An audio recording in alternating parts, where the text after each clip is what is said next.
Sunday, Bloody Sunday. Just kidding. Did you guys like that song? I did. But now, pretty much every Sunday, at least once a day, I probably have like, I don't know, probably like 2 or 3 videos. Easy like Sunday morning. Okay, so this is a book that I've talked about quite a lot, and I'm being a bit weird holding it because it appears I spilled some of my coffee and it's kind of sticky, which is not my preference, but it's called The Body Keeps the Score. It's by The Body Keeps the Score, Brain, Mind,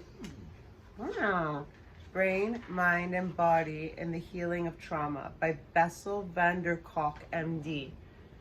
This guy's a boss.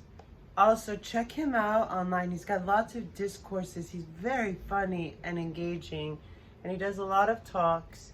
The DSM-5 is what like psychiatrists use to try to figure out PTSD, all this other stuff, and how to treat patients. This outsold the DSM-5,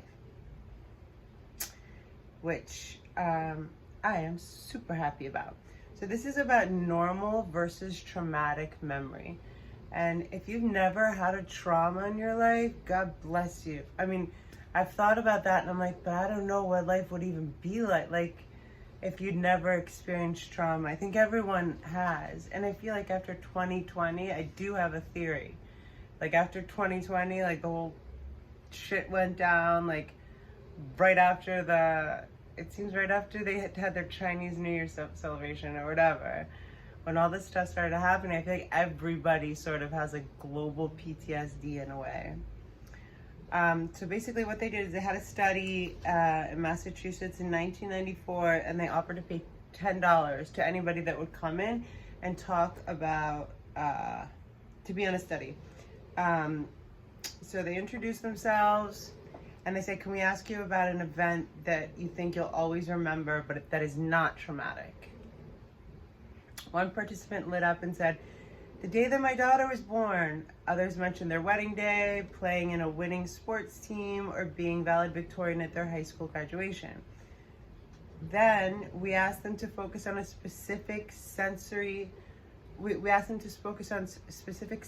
details of those events, such as, are you ever somewhere and suddenly have a vivid image of what your husband looked like on your wedding day? The answers were always negative. What about your husband's body? How your husband's body felt on your wedding night? Do you ever randomly just find yourself thinking about it? We got some odd looks on that one. We continued. Do you ever have a vivid, precise recollection? Remember, these are only positive memories.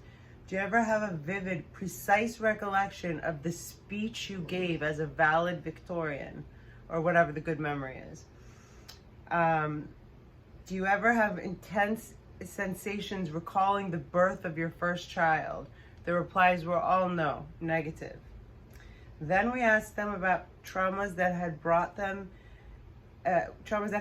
into the studies, many of them rapes. Do you ever suddenly remember how your rapist smelled? We asked. And do you ever experience the same physical sensations you had when you were raped? Such questions precipitated powerful emotional responses. That is why I cannot go to parties anymore, because of the smell of alcohol and someone's breath makes me feel like I'm being raped all over again. Or I can no longer make love to my husband because when he touches me in a particular way, I feel like I'm being raped again. There were 2 major differences between how people talked about memories of positive versus traumatic experiences.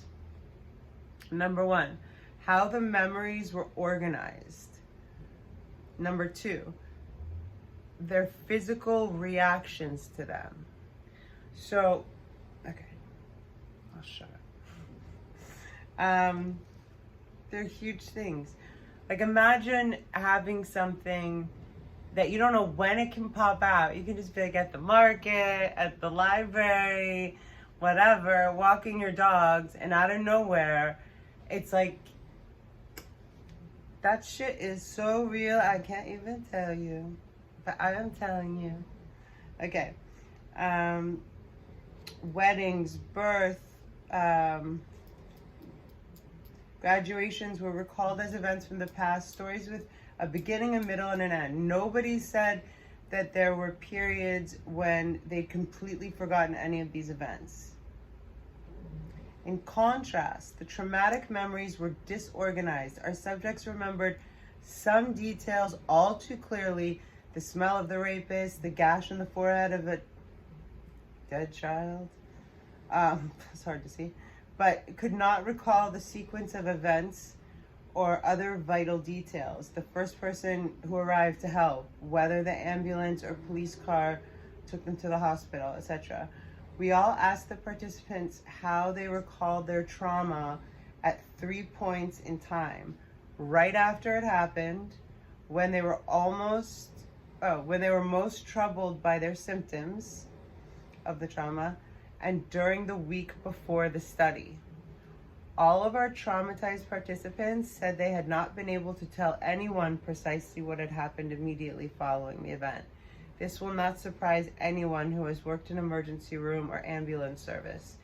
People brought in after a car accident in which a child or a friend has been killed sit in stunned silence, dumbfounded by terror. He calls it speechless terror. Almost all had repeated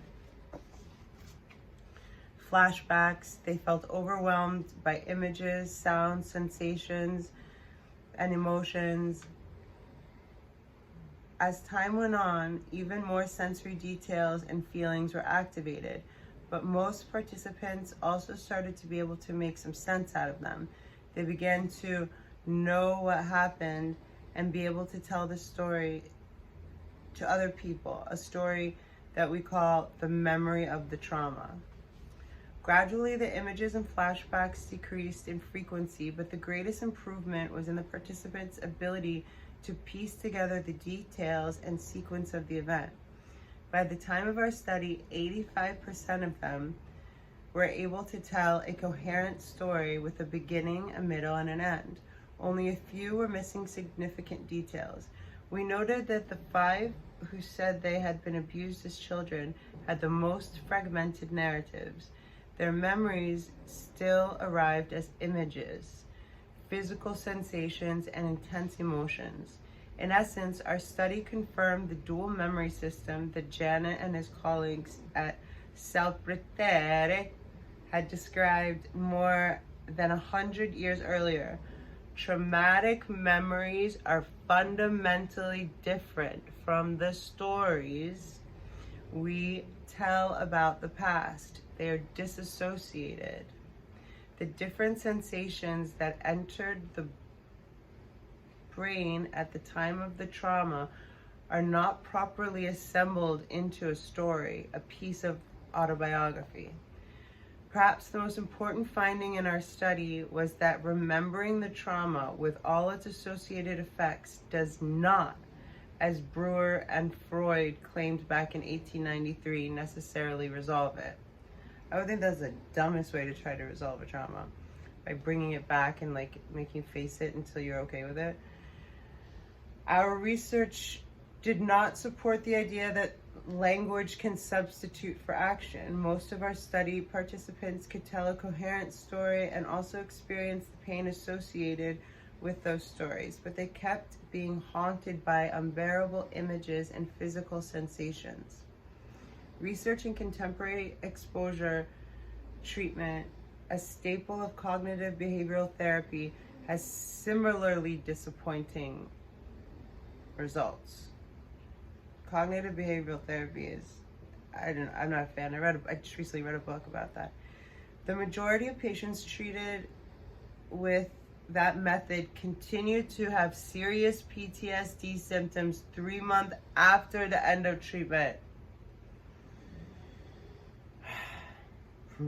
As we will see, finding words to describe what has happened to you can be transformative, but it does not always abolish flashbacks or improve concentration, stimulate vital involvement in your life, or reduce hypersensitivity to disappointments and perceived injuries.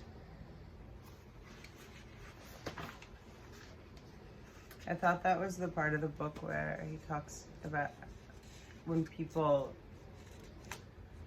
recall trauma and their voices and their bodies sort of go to that place.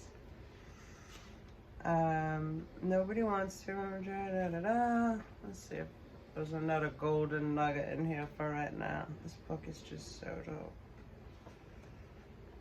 He did the first study on yoga and PTSD.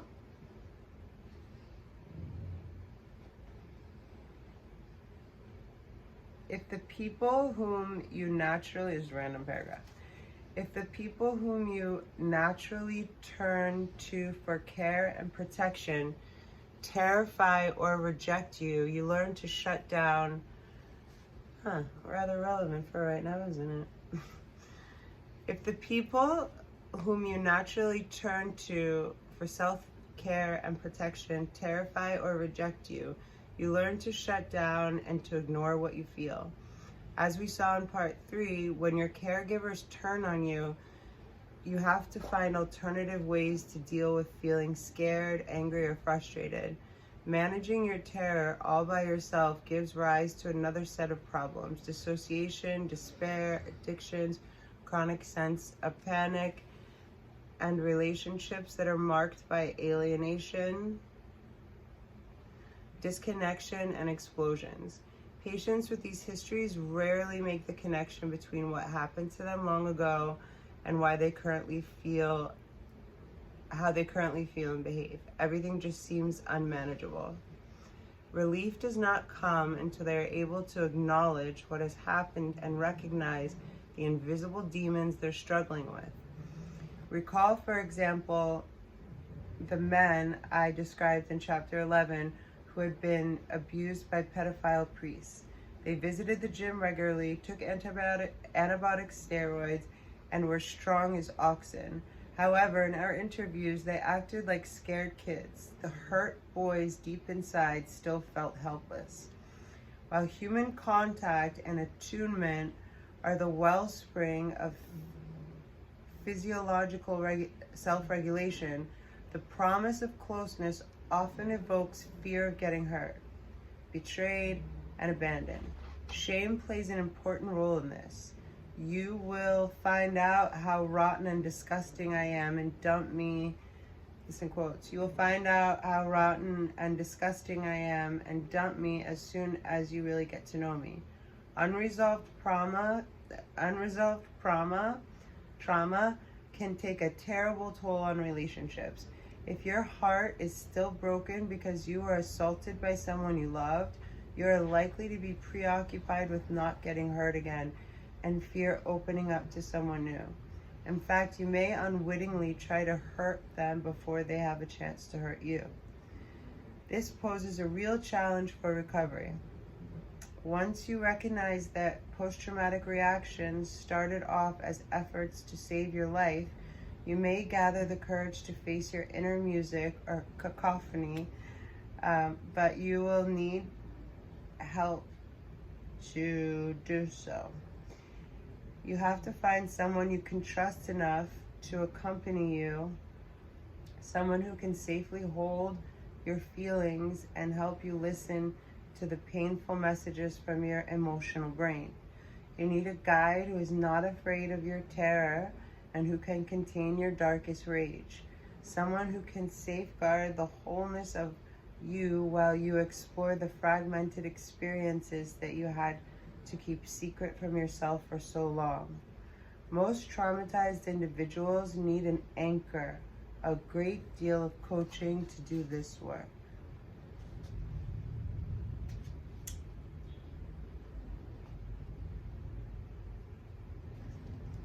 Limbic system therapy will be next. Okay, did you guys do vision boards yet?